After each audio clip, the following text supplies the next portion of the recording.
Anne Catrignon, bonjour. Bonjour. Alors vous êtes directrice France chez Qute, un éditeur d'outils d'évaluation en ligne.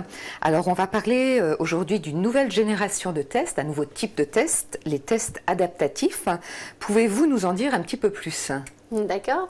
Alors les tests adaptatifs, en fait, ce sont des tests qui vont finalement s'adapter au fur et à mesure de la passation du candidat ou du participant.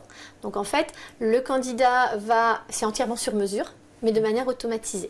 Le candidat va commencer à répondre à un item, à une question, et en fonction de sa réponse, il va avoir d'autres types de questions. Donc c'est la réponse du candidat qui entraîne un autre type de questions. Typiquement, si on est sur des tests d'aptitude, on va avoir, en fonction de la réponse, il va passer sur des questions plus difficiles ou plus simples. Alors finalement, ce type de test existe déjà pas mal dans les pays anglo-saxons. Pourquoi arrive-t-il si tard en France ? Pourquoi n'arrive-t-il que maintenant? Alors en fait, il n'existe pas depuis si longtemps que ça, d'accord. Au niveau international, c'est vrai que en France c'est un petit peu plus tard que dans d'autres pays, mais en fait au début c'était utilisé surtout au début on ne pouvait pas l'utiliser. Il y avait eu des études de fait sur le sujet, ça avait été démontré que c'était des approches intéressantes, mais le problème sur les tests qui étaient très souvent papier-crayon, on ne pouvait pas mettre en place de tests adaptatifs.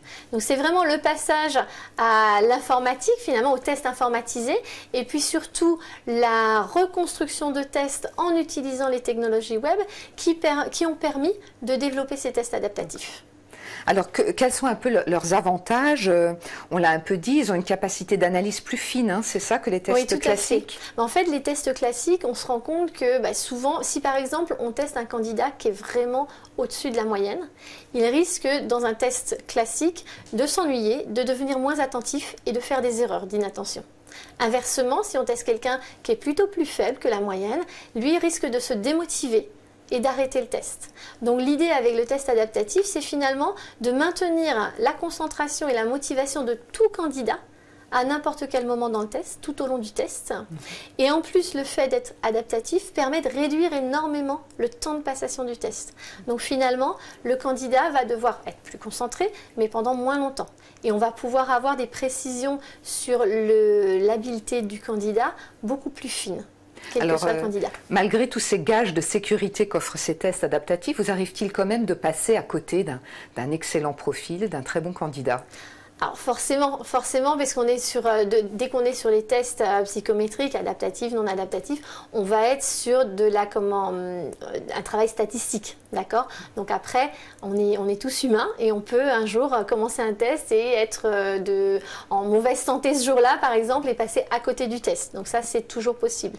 Maintenant, l'intérêt, c'est que par rapport à une problématique de l'entreprise, de volume, de temps de passation, d'accessibilité, parce que ces tests sont en ligne et accessibles de n'importe où, ça va répondre quand même majoritairement à leurs besoins d'aller chercher des candidats, de les qualifier le plus rapidement possible. Et ça répond généralement aussi aux attentes du candidat en termes d'expérience candidat dans le cadre de son recrutement. Anne-Catherine, merci beaucoup. Merci.